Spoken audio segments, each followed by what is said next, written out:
വിശുദ്ധ യോഹന്നാൻ്റെ സുവിശേഷം അദ്ധ്യായം 10.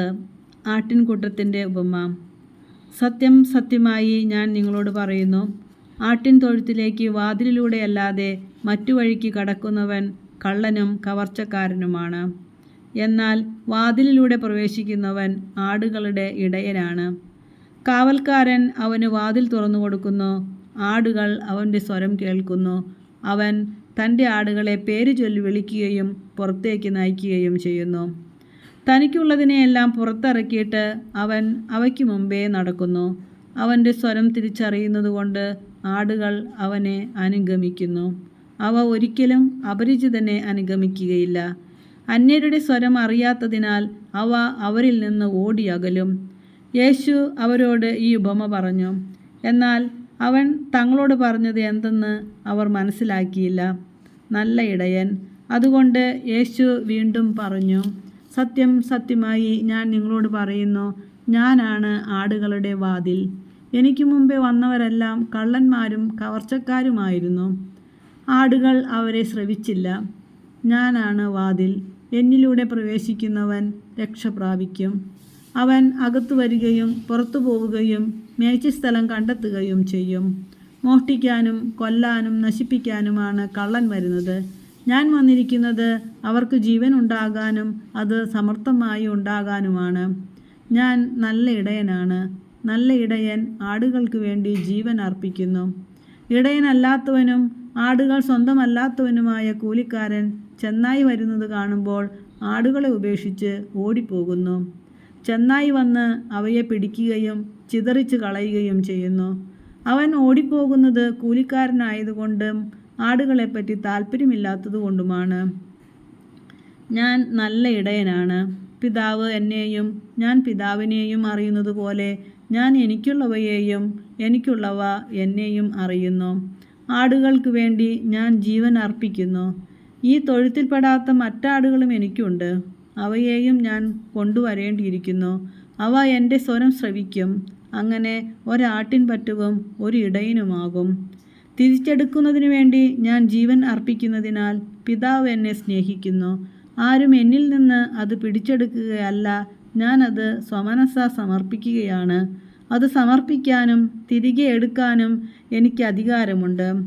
ഈ കൽപ്പന എൻ്റെ പിതാവിൽ നിന്നാണ് എനിക്ക് ലഭിച്ചത്. ഈ വാക്കുകൾ മൂലം യഹൂദരുടെ ഇടയിൽ വീണ്ടും ഭിന്നതയുണ്ടായി.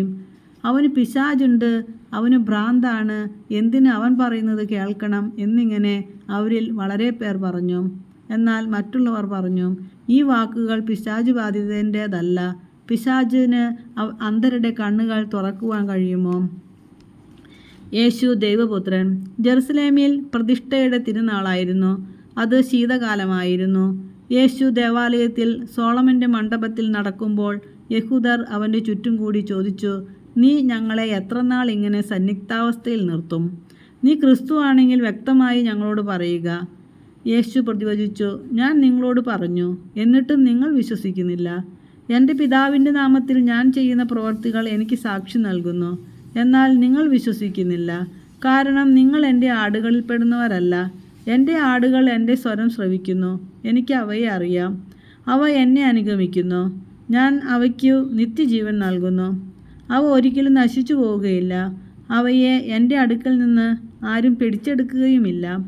അവയെ എനിക്ക് നൽകിയ എൻ്റെ പിതാവ് എല്ലാവരെയും കാൾ വലിയവനാണ്. പിതാവിൻ്റെ കയ്യിൽ നിന്ന് അവനെ പിടിച്ചെടുക്കാൻ ആർക്കും സാധിക്കുകയില്ല. ഞാനും പിതാവും ഒന്നാണ്. യഹൂദർ അവനെ എറിയാൻ വീണ്ടും കല്ലുകളെടുത്തു. യേശു അവരോട് ചോദിച്ചു, പിതാവിൽ നിന്നുള്ള അനേകം നല്ല പ്രവൃത്തികൾ ഞാൻ നിങ്ങളെ കാണിച്ചു. ഇവയിൽ ഏത് പ്രവൃത്തി മൂലമാണ് നിങ്ങൾ എന്നെ കല്ലെറിയുന്നത്? യഹൂദർ പറഞ്ഞു, ഏതെങ്കിലും നല്ല പ്രവൃത്തികൾ മൂലമല്ല, ദൈവദൂഷണം മൂലമാണ് ഞങ്ങൾ നിന്നെ കല്ലെറിയുന്നത്. കാരണം മനുഷ്യനായിരിക്കെ നീ നിന്നെ തന്നെ ദൈവമാക്കുന്നു. യേശു അവരോട് ചോദിച്ചു, നിങ്ങൾ ദൈവങ്ങളാണെന്ന് ഞാൻ പറഞ്ഞു എന്ന് നിങ്ങളുടെ നിയമത്തിൽ എഴുതപ്പെട്ടിട്ടില്ലേ? വിശുദ്ധ ലിഖിതം നിറവേറാതിരിക്കുകയില്ലല്ലോ. ദൈവവചനം ആരുടെ അടുത്തേക്ക് വന്നുവോ അവരെ ദൈവങ്ങൾ എന്ന് അവൻ വിളിച്ചു. അങ്ങനെയെങ്കിൽ പിതാവ് വിശുദ്ധീകരിച്ച് ലോകത്തിലേക്ക് അയച്ച എന്നെ ഞാൻ ദൈവപുത്രനാണ് എന്ന് പറഞ്ഞതുകൊണ്ട് നീ ദൈവദൂഷണം പറയുന്നു എന്ന് നിങ്ങൾ കുറ്റപ്പെടുത്തുന്നുവോ? ഞാൻ എൻ്റെ പിതാവിൻ്റെ പ്രവൃത്തികൾ ചെയ്യുന്നില്ലെങ്കിൽ നിങ്ങൾ എന്നെ വിശ്വസിക്കേണ്ട. എന്നാൽ ഞാൻ അവ ചെയ്യുന്നെങ്കിൽ നിങ്ങൾ എന്നിൽ വിശ്വസിക്കുന്നില്ലെങ്കിലും ആ പ്രവൃത്തികളിൽ വിശ്വസിക്കുവിൻ. അപ്പോൾ പിതാവ് എന്നിലും ഞാൻ പിതാവിലുമാണെന്ന് നിങ്ങൾ അറിയുകയും ആ അറിവിൽ നിലനിൽക്കുകയും ചെയ്യും. വീണ്ടും അവർ അവനെ ബന്ധിക്കാൻ ശ്രമിച്ചു, എന്നാൽ അവൻ അവരുടെ കയ്യിൽ നിന്ന് രക്ഷപ്പെട്ടു. ജോർദാൻ്റെ മറുകരയിൽ യോഹന്നാൻ ആദ്യം സ്നാനം നൽകിയിരുന്ന സ്ഥലത്തേക്ക് അവൻ വീണ്ടും പോയി അവിടെ താമസിച്ചു. വളരെ പേർ അവൻ്റെ അടുത്ത് വന്നു. അവർ പറഞ്ഞു, യോഹന്നാൻ ഒരടയാളവും പ്രവർത്തിച്ചില്ല, എന്നാൽ ഈ മനുഷ്യനെപ്പറ്റി യോഹന്നാൻ പറഞ്ഞിരുന്നതെല്ലാം സത്യമാണ്. അവിടെ വച്ച് വളരെ പേർ അവനിൽ വിശ്വസിച്ചു. ലാസറിൻ്റെ മരണം. അദ്ധ്യായം 11. ലാസർ എന്നു പേരായ ഒരുവൻ രോഗബാധിതനായി. ഇവൻ മറിയത്തിൻ്റെയും അവളുടെ സഹോദരിയായ മർത്തായുടെയും ഗ്രാമമായ ബെഥാനിയായിൽ നിന്നുള്ളവനായിരുന്നു. ഈ മറിയമാണ് സുഗന്ധതൈലം കൊണ്ട് കർത്താവിനെ പൂശുകയും തൻ്റെ തലമുടി കൊണ്ട് അവൻ്റെ പാദങ്ങൾ തുടയ്ക്കുകയും ചെയ്തത്. ഇവളുടെ സഹോദരൻ ലാസറാണ് രോഗബാധിതനായത്. കർത്താവേ, ഇതാ അങ്ങ് സ്നേഹിക്കുന്നവൻ രോഗിയായിരിക്കുന്നു എന്ന് പറയാൻ ആ സഹോദരിമാർ അവൻ്റെ അടുക്കിലേക്ക് ആളയച്ചു. അത് കേട്ടപ്പോൾ യേശു പറഞ്ഞു, ഈ രോഗം മരണത്തിൽ അവസാനിക്കാനുള്ളതല്ല, പ്രത്യുത ദൈവത്തിൻ്റെ മഹത്വത്തിനും അതുവഴി ദൈവപുത്രൻ മഹത്വം പ്രാപിക്കുന്നതിനും വേണ്ടിയുള്ളതാണ്. യേശു മർത്തായെയും അവളുടെ സഹോദരിയെയും ലാസറിനെയും സ്നേഹിച്ചിരുന്നു. എങ്കിലും അവൻ രോഗിയായി എന്ന് കേട്ടിട്ടും യേശു താൻ താമസിച്ചിരുന്ന സ്ഥലത്ത് തന്നെ 2 ദിവസം കൂടി ചെലവഴിച്ചു. അനന്തരം അവൻ ശിഷ്യന്മാരോട് പറഞ്ഞു, നമുക്ക് വീണ്ടും യൂദയായിലേക്ക് പോകാം. ശിഷ്യന്മാർ ചോദിച്ചു, ഗുരു, യഹൂദർ ഇപ്പോൾ തന്നെ നിന്നെ കല്ലെറിയാൻ അന്വേഷിക്കുകയായിരുന്നല്ലോ, എന്നിട്ട് അങ്ങോട്ട് പോവുകയാണോ? യേശു പ്രതിവചിച്ചു, പകലിന് 12 മണിക്കൂറില്ലേ? പകൽ നടക്കുന്നവൻ കാൽ തട്ടി വീഴുന്നില്ല. ഈ ലോകത്തിൻ്റെ പ്രകാശം അവൻ കാണുന്നു. രാത്രി നടക്കുന്നവൻ തട്ടി വീഴുന്നു, കാരണം അവന് പ്രകാശമില്ല. അവൻ തുടർന്നു, നമ്മുടെ സ്നേഹിതനായ ലാസർ ഉറങ്ങുകയാണ്, അവനെ ഉണർത്താൻ ഞാൻ പോകുന്നു. ശിഷ്യന്മാർ പറഞ്ഞു, കർത്താവേ, ഉറങ്ങുകയാണെങ്കിൽ അവൻ സുഖം പ്രാപിക്കും. യേശു അവൻ്റെ മരണത്തെക്കുറിച്ചാണ് സംസാരിച്ചത്, എന്നാൽ നിദ്രയുടെ വിശ്രമത്തെക്കുറിച്ചാണ് അവൻ പറഞ്ഞതെന്ന് അവർ വിചാരിച്ചു. അപ്പോൾ യേശു വ്യക്തമായി അവരോട് പറഞ്ഞു, ലാസർ മരിച്ചുപോയി. നിങ്ങൾ വിശ്വസിക്കേണ്ടതിന് ഞാൻ ഇവിടെ ഇല്ലാത്തതിൽ നിങ്ങളെ പ്രതി ഞാൻ സന്തോഷിക്കുന്നു. നമുക്ക് അവൻ്റെ അടുത്തേക്ക് പോകാം. ദീദിമോസ് എന്ന തോമസ് അപ്പോൾ മറ്റ് ശിഷ്യന്മാരോട് പറഞ്ഞു, അവനോടൊപ്പം മരിക്കാൻ നമുക്കും പോകാം. യേശു പുനരുത്ഥാനവും ജീവനും. ലാസർ സംസ്കരിക്കപ്പെട്ടിട്ട് 4 ദിവസമായെന്ന് യേശു അവിടെ എത്തിയപ്പോൾ അറിഞ്ഞു. ബെഥാനിയ ജെറുസലേമിന് അടുത്ത് ഏകദേശം 15 സ്താദിയോൻ ദൂരത്തായിരുന്നു. അനേകം യഹൂദർ മർത്തായെയും മറിയത്തെയും അവരുടെ സഹോദരനെ പ്രതി ആശ്വസിപ്പിക്കാൻ വന്നിരുന്നു. യേശു വരുന്നുണ്ടെന്ന് കേട്ടപ്പോൾ മർത്ത ചെന്ന് അവനെ സ്വീകരിച്ചു. എന്നാൽ മറിയം വീട്ടിൽ തന്നെ ഇരുന്നു. മർത്ത യേശുവിനോട് പറഞ്ഞു, കർത്താവേ, നീ ഇവിടെ ഉണ്ടായിരുന്നെങ്കിൽ എൻ്റെ സഹോദരൻ മരിക്കുകയില്ലായിരുന്നു. എന്നാൽ നീ ചോദിക്കുന്നത് എന്തും ദൈവം നിനക്ക് തരുമെന്നെനിക്കറിയാം. യേശു പറഞ്ഞു, നിന്റെ സഹോദരൻ ഉയർത്തെഴുന്നേൽക്കും. മർത്ത പറഞ്ഞു, അന്ത്യദിനത്തിലെ പുനരുത്ഥാനത്തിൽ അവൻ ഉയർത്തെഴുന്നേൽക്കുമെന്ന് എനിക്കറിയാം. യേശു അവളോട് പറഞ്ഞു, ഞാനാണ് പുനരുത്ഥാനവും ജീവനും. എന്നിൽ വിശ്വസിക്കുന്നവൻ മരിച്ചാലും ജീവിക്കും. അങ്ങനെ ജീവിക്കുകയും എന്നിൽ വിശ്വസിക്കുകയും ചെയ്യുന്നവൻ ഒരിക്കലും മരിക്കുകയില്ല. ഇത് നീ വിശ്വസിക്കുന്നുവോ? അവൾ പറഞ്ഞു, ഉവ്വ് കർത്താവേ, നീ ലോകത്തിലേക്ക് വരാനിരിക്കുന്ന ദൈവപുത്രനായ ക്രിസ്തു ആണെന്ന് ഞാൻ വിശ്വസിക്കുന്നു. യേശു കരയുന്നു. ഇത് പറഞ്ഞിട്ട് അവൾ പോയി തൻ്റെ സഹോദരിയായ മറിയത്തെ വിളിച്ച്, ഇതാ ഗുരു ഇവിടെയുണ്ട്, നിന്നെ വിളിക്കുന്നു എന്ന് സ്വകാര്യമായി പറഞ്ഞു. ഇത് കേട്ടയുടനെ അവൾ എഴുന്നേറ്റ് അവൻ്റെ അടുത്തേക്ക് ചെന്നു. യേശു അപ്പോഴും ഗ്രാമത്തിൽ പ്രവേശിച്ചിട്ടില്ലായിരുന്നു. മർത്ത കണ്ട സ്ഥലത്ത് തന്നെ അവൻ നിൽക്കുകയായിരുന്നു. മറിയം തിടുക്കത്തിൽ എഴുന്നേറ്റ് പുറത്തേക്ക് പോകുന്നത് കണ്ട് വീട്ടിൽ അവളെ ആശ്വസിപ്പിച്ചു കൊണ്ടിരുന്ന യഹൂദർ അവളെ അനുഗമിച്ചു. അവൾ ശവകൂടീരത്തിങ്കൽ കരയാൻ പോവുകയാണെന്ന് അവർ വിചാരിച്ചു. മറിയം യേശു നിന്നിരുന്നിടത്ത് വന്ന് അവനെ കണ്ടപ്പോൾ കാൽക്കൽ വീണു പറഞ്ഞു, കർത്താവേ, നീ ഇവിടെ ഉണ്ടായിരുന്നെങ്കിൽ എൻ്റെ സഹോദരൻ മരിക്കുമായിരുന്നില്ല. അവളും അവളോടുകൂടി വന്ന യഹൂദരും കരയുന്നത് കണ്ടപ്പോൾ യേശു ആത്മാവിൽ നെടുവീർപ്പിട്ടുകൊണ്ട് അസ്വസ്ഥനായി ചോദിച്ചു, അവനെ അടക്കിയിരിക്കുന്നത് എവിടെയാണ്? അവർ അവനോട് പറഞ്ഞു, കർത്താവേ, വന്ന് കാണുക. യേശു കണ്ണീർ പൊഴിച്ചു. അപ്പോൾ യഹൂദർ പറഞ്ഞു, നോക്കൂ, അവൻ എത്രമാത്രം അവനെ സ്നേഹിച്ചിരുന്നു. എന്നാൽ അവരിൽ ചിലർ പറഞ്ഞു, അന്ധൻ്റെ കണ്ണു തുറന്ന ഈ മനുഷ്യന് ഇവനെ മരണത്തിൽ നിന്ന് രക്ഷിക്കാൻ കഴിയുമായിരുന്നില്ലേ? ലാസറിനെ ഉയർപ്പിക്കുന്നു. യേശു വീണ്ടും നെടുവീർപ്പിട്ടുകൊണ്ട് ശവകുടീരത്തെങ്കിൽ വന്നു. അതൊരു ഗുഹയായിരുന്നു. അതിന്മേൽ ഒരു കല്ലും വച്ചിരുന്നു. യേശു പറഞ്ഞു, ആ കല്ലെടുത്ത് മാറ്റുവിൻ. മരിച്ചയാളുടെ സഹോദരിയായ മർത്ത പറഞ്ഞു, കർത്താവേ, ഇപ്പോൾ ദുർഗന്ധം ഉണ്ടായിരിക്കും. ഇത് 4-ാം ദിവസമാണ്. യേശു അവളോട് ചോദിച്ചു, വിശ്വസിച്ചാൽ നീ ദൈവമഹത്വം ദർശിക്കുമെന്ന് ഞാൻ നിന്നോട് പറഞ്ഞില്ലേ? അവർ കല്ലെടുത്ത് മാറ്റി. യേശു കണ്ണുയർത്തി പറഞ്ഞു, പിതാവേ, അങ്ങ് എൻ്റെ പ്രാർത്ഥന ശ്രവിച്ചതിനാൽ ഞാൻ അങ്ങേക്ക് നന്ദി പറയുന്നു. അങ്ങ് എൻ്റെ പ്രാർത്ഥന എപ്പോഴും ശ്രവിക്കുമെന്നും എനിക്കറിയാം. എന്നാൽ എന്നെ അയച്ചത് അവിടുന്നാണെന്ന് ചുറ്റും നിൽക്കുന്ന ജനം വിശ്വസിക്കുന്നതിന് വേണ്ടിയാണ് ഞാനിത് പറയുന്നത്. ഇത് പറഞ്ഞിട്ട് അവൻ ഉച്ചത്തിൽ പറഞ്ഞു, ലാസറേ, പുറത്തു വരിക. അപ്പോൾ മരിച്ചവൻ പുറത്തു വന്നു. അവൻ്റെ കൈകാലുകൾ നാടകൾ കൊണ്ട് ബന്ധിക്കപ്പെട്ടും മുഖം തുണി കൊണ്ട് ആവരണം ചെയ്യപ്പെട്ടുമിരുന്നു. യേശു അവരോട് പറഞ്ഞു, അവൻ്റെ കെട്ടുകൾ അഴിക്കുവിൻ, അവൻ പോകട്ടെ. യേശുവിനെ വധിക്കാൻ ആലോചന. മറിയത്തിൻ്റെ അടുക്കൽ വന്നിരുന്ന യഹൂദരിൽ വളരെ പേർ അവൻ പ്രവർത്തിച്ചത് കണ്ട് അവനിൽ വിശ്വസിച്ചു. എന്നാൽ അവരിൽ ചിലർ ചെന്ന് യേശു പ്രവർത്തിച്ച കാര്യങ്ങൾ ഫരിസേയരോട് പറഞ്ഞു. അപ്പോൾ പുരോഹിത പ്രമുഖന്മാരും ഫരിസേയരും ആലോചനാ സംഘം വിളിച്ചുകൂട്ടി പറഞ്ഞു, നാം എന്താണ് ചെയ്യേണ്ടത്? ഈ മനുഷ്യൻ വളരെയധികം അടയാളങ്ങൾ പ്രവർത്തിക്കുന്നല്ലോ. അവനെ നാം ഇങ്ങനെ വിട്ടാൽ എല്ലാവരും അവനിൽ വിശ്വസിക്കും. അപ്പോൾ റോമാക്കാർ വന്ന് നമ്മുടെ വിശുദ്ധ സ്ഥലത്തെയും ജനത്തെയും നശിപ്പിക്കും. അവരിൽ ഒരുവനും ആ വർഷത്തെ പ്രധാന പുരോഹിതനുമായ കയഫാസ് പറഞ്ഞു, നിങ്ങൾക്കൊന്നും അറിഞ്ഞുകൂടാ. ജനം മുഴുവൻ നശിക്കാതിരിക്കാനായി അവർക്ക് വേണ്ടി ഒരുവൻ മരിക്കുന്നത് യുക്തമാണെന്ന് നിങ്ങൾ മനസ്സിലാക്കുന്നുമില്ല. അവൻ ഇത് സ്വമേധയാ പറഞ്ഞതല്ല. പ്രത്യുത ആ വർഷത്തെ പ്രധാന പുരോഹിതൻ എന്ന നിലയിൽ ജനത്തിനു വേണ്ടി യേശു മരിക്കേണ്ടിയിരിക്കുന്നുവെന്ന് പ്രവചിക്കുകയായിരുന്നു. ജനത്തിനു വേണ്ടി മാത്രമല്ല, ചിതറിക്കിടക്കുന്ന ദൈവമക്കളെ ഒരുമിച്ച് കൂട്ടുന്നതിനു വേണ്ടിയും. അന്നു മുതൽ അവനെ വധിക്കാൻ അവർ ആലോചിച്ചു കൊണ്ടിരുന്നു. അതുകൊണ്ട് യേശു പിന്നീട് ഒരിക്കലും യഹൂദരുടെ ഇടയിൽ പരസ്യമായി സഞ്ചരിച്ചില്ല. അവൻ പോയി മരുഭൂമിക്കടുത്തുള്ള എഫ്രായീം പട്ടണത്തിൽ ശിഷ്യരോടൊത്ത് വസിച്ചു. യഹൂദരുടെ പെസഹ തിരുനാൾ അടുത്തിരുന്നു. ഗ്രാമങ്ങളിൽ നിന്ന് വളരെ പേർ തങ്ങളെ തന്നെ വിശുദ്ധീകരിക്കുന്നതിനായി പെസഹായ്ക്ക് മുമ്പേ ജെറുസലേമിലേക്ക് പോയി. അവർ യേശുവിനെ അന്വേഷിച്ചുകൊണ്ട് ദേവാലയത്തിൽ വെച്ച് പരസ്പരം ചോദിച്ചു, നിങ്ങൾ എന്ത് വിചാരിക്കുന്നു? അവൻ തിരുനാളിന് വരികയില്ലെന്നോ? അവൻ എവിടെയാണെന്ന് ആർക്കെങ്കിലും വിവരം ലഭിച്ചാൽ അവനെ ബന്ധിക്കേണ്ടതിന് തങ്ങളെ അറിയിക്കണമെന്ന് പുരോഹിത പ്രമുഖന്മാരും ഫരിസേയരും കൽപ്പന കൊടുത്തിരുന്നു. തൈലാഭിഷേകം.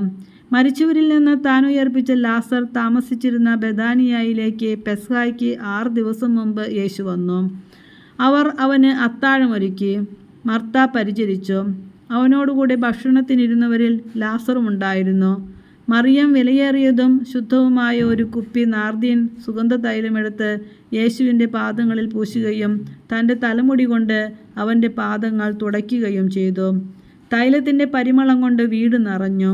അവൻ്റെ ശിഷ്യന്മാരിൽ ഒരുവനും അവനെ ഒറ്റിക്കൊടുക്കാനിരുന്നവനുമായി യൂദാസ്കറിയോത്ത പറഞ്ഞു, എന്തുകൊണ്ട് ഈ തൈലം 300 ധനാറയ്ക്ക് വിറ്റ് ദരിദ്രർക്ക് കൊടുത്തില്ല?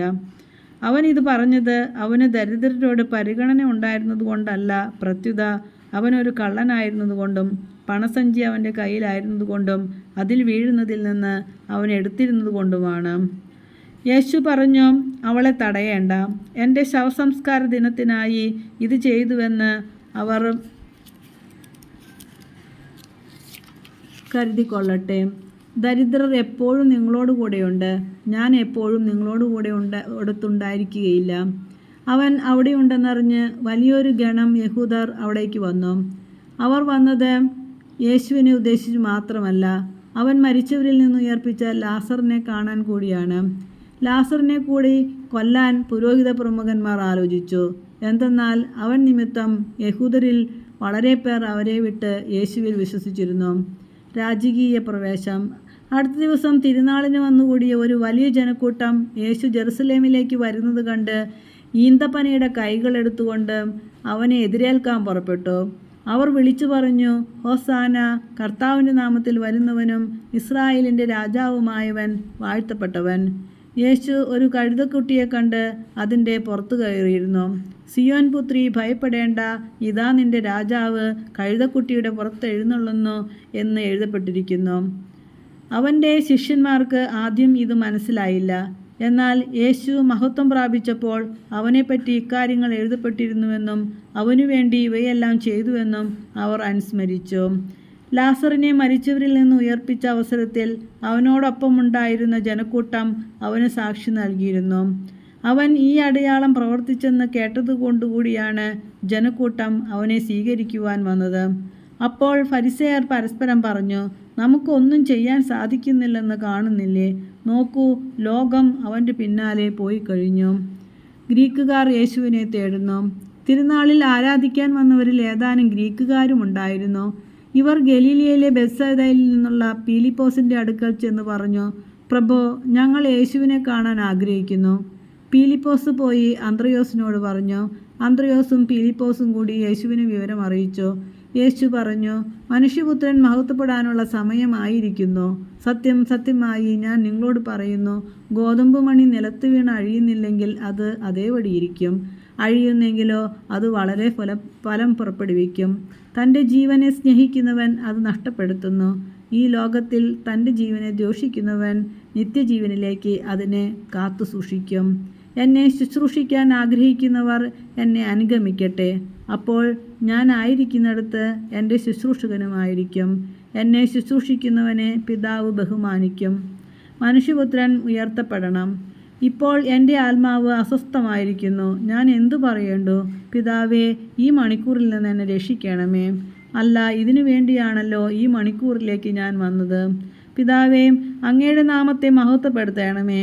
അപ്പോൾ സ്വർഗത്തിൽ നിന്നൊരു സ്വരമുണ്ടായി, ഞാൻ മഹത്വപ്പെടുത്തിയിരിക്കുന്നു, ഇനിയും മഹത്വപ്പെടുത്തും. അവിടെ നിന്നിരുന്ന ജനക്കൂട്ടം ഇത് കേട്ടിട്ട് ഇടിമുഴക്കമുണ്ടായി എന്ന് പറഞ്ഞു. എന്നാൽ ചിലർ, ഒരു ദൂതൻ അവനോട് സംസാരിച്ചു എന്ന് പറഞ്ഞു. യേശു പറഞ്ഞു, ഈ സ്വരമുണ്ടായത് എനിക്ക് വേണ്ടിയല്ല, നിങ്ങൾക്ക് വേണ്ടിയാണ്. ഇപ്പോഴാണ് ഈ ലോകത്തിൻ്റെ ന്യായവിധി. ഇപ്പോൾ ഈ ലോകത്തിൻ്റെ അധികാരി പുറന്തള്ളപ്പെടും. ഞാൻ ഭൂമിയിൽ നിന്ന് ഉയർത്തപ്പെടുമ്പോൾ എല്ലാ മനുഷ്യരെയും എന്നിലേക്ക് ആകർഷിക്കും. അവൻ ഇത് പറഞ്ഞത് താൻ ഏതു വിധത്തിലുള്ള മരണമാണ് വരിക്കാൻ പോകുന്നത് എന്ന് സൂചിപ്പിക്കാനാണ്. അപ്പോൾ ജനക്കൂട്ടം അവനോട് ചോദിച്ചു, ക്രിസ്തു എന്നേക്കും നിലനിൽക്കുന്നു എന്നാണല്ലോ നിയമത്തിൽ ഞങ്ങൾ കേട്ടിട്ടുള്ളത്. പിന്നെ മനുഷ്യപുത്രൻ ഉയർത്തപ്പെടേണ്ടിയിരിക്കുന്നു എന്ന് നീ പറയുന്നത് എങ്ങനെ? ആരാണ് ഈ മനുഷ്യപുത്രൻ? യേശു അവരോട് പറഞ്ഞു, അല്പസമയത്തേക്ക് കൂടി പ്രകാശം നിങ്ങളുടെ ഇടയിലുണ്ട്. അന്ധകാരം നിങ്ങളെ കീഴടക്കാതിരിക്കാൻ പ്രകാശമുള്ളപ്പോൾ നടന്നുകൊള്ളുവിൻ. അന്ധകാരത്തിൽ നടക്കുന്നവൻ താൻ എവിടേക്കാണ് പോകുന്നതെന്ന് അറിയുന്നില്ല. നിങ്ങൾ പ്രകാശത്തിൻ്റെ മക്കളാകേണ്ടതിന് നിങ്ങൾക്ക് പ്രകാശമുള്ളപ്പോൾ അതിൽ വിശ്വസിക്കുവിൻ. യഹൂദരുടെ വിശ്വാസം. ഇത് പറഞ്ഞതിനു ശേഷം യേശു അവരിൽ നിന്ന് പോയി രഹസ്യമായി പാർത്തു. അവൻ വളരെ അടയാളങ്ങൾ അവരുടെ മുമ്പാകെ പ്രവർത്തിച്ചെങ്കിലും അവർ അവനിൽ വിശ്വസിച്ചില്ല. യെശയ്യാ പ്രവാചകൻ പറഞ്ഞ വചനം പൂർത്തിയാകേണ്ടതിനാണ് ഇത്. കർത്താവേ, ഞങ്ങളുടെ സന്ദേശം ആര് വിശ്വസിച്ചു? കർത്താവിൻ്റെ ഭുജം ആർക്കാണ് വെളിപ്പെട്ടത്? അതുകൊണ്ട് അവർക്ക് വിശ്വസിക്കാൻ കഴിഞ്ഞില്ല. യെശയ്യാ വീണ്ടും പറഞ്ഞിരിക്കുന്നു, അവർ തങ്ങളുടെ കണ്ണുകൾ കൊണ്ട് കാണുകയും ഹൃദയം കൊണ്ട് ഗ്രഹിക്കുകയും അങ്ങനെ അവർ എന്നിലേക്ക് തിരിഞ്ഞ് ഞാൻ അവരെ സുഖപ്പെടുത്തുകയും ചെയ്യാതിരിക്കേണ്ടതിന് അവിടുന്ന് അവരുടെ കണ്ണുകളെ അന്ധമാക്കുകയും ഹൃദയത്തെ കഠിനമാക്കുകയും ചെയ്തു. അവൻ്റെ മഹത്വം കാണുകയും അവനെപ്പറ്റി സംസാരിക്കുകയും ചെയ്തതുകൊണ്ടാണ് യെശയ്യാ ഇങ്ങനെ പ്രസ്താവിച്ചത്. എന്നിട്ടും അധികാരികളിൽ പോലും അനേകർ അവനിൽ വിശ്വസിച്ചു. എന്നാൽ സിനഗോഗിൽ നിന്ന് ബഹിഷ്കൃതരാകാതിരിക്കാൻ വേണ്ടി ഫരിസേയരെ ഭയന്ന് അവരാരും അത് ഏറ്റുപറഞ്ഞില്ല. ദൈവത്തിൽ നിന്നുള്ള മഹത്വത്തെക്കാൾ അധികം മനുഷ്യരുടെ പ്രശംസ അവർ അഭിലഷിച്ചു. യേശു ഉച്ചത്തിൽ വിളിച്ചു പറഞ്ഞു, എന്നിൽ വിശ്വസിക്കുന്നവൻ എന്നിലല്ല, എന്നെ അയച്ചവനിലാണ് വിശ്വസിക്കുന്നത്. എന്നെ കാണുന്നവൻ എന്നെ അയച്ചവനെ കാണുന്നു. എന്നിൽ വിശ്വസിക്കുന്നവരാരും അന്ധകാരത്തിൽ വസിക്കാതിരിക്കേണ്ടതിന് ഞാൻ വെളിച്ചമായി ലോകത്തിലേക്ക് വന്നിരിക്കുന്നു. എൻ്റെ വാക്കുകൾ കേൾക്കുന്നവൻ അവ പാലിക്കുന്നില്ലെങ്കിലും ഞാൻ അവനെ വിധിക്കുന്നില്ല. കാരണം ഞാൻ വന്നിരിക്കുന്നത് ലോകത്തെ വിധിക്കാനല്ല, രക്ഷിക്കാനാണ്. എന്നാൽ എന്നെ നിരസിക്കുകയും എൻ്റെ വാക്കുകൾ തിരസ്കരിക്കുകയും ചെയ്യുന്നവന് ഒരു വിധികർത്താവുണ്ട്. ഞാൻ പറഞ്ഞ വചനം തന്നെ അന്ത്യദിനത്തിൽ അവരെ വിധിക്കും. എന്തെന്നാൽ ഞാൻ സ്വമേധയല്ല സംസാരിച്ചത്. ഞാൻ എന്തു പറയണം, എന്തു പഠിപ്പിക്കണമെന്ന് എന്നെ അയച്ച പിതാവ് തന്നെ എനിക്ക് കൽപ്പന നൽകിയിരിക്കുന്നു. അവിടുത്തെ കൽപ്പന നിത്യജീവനാണെന്ന് ഞാൻ അറിയുന്നു. അതിനാൽ ഞാൻ പറയുന്നതെല്ലാം പിതാവ് എന്നോട് കൽപ്പിച്ചതുപോലെ തന്നെയാണ്.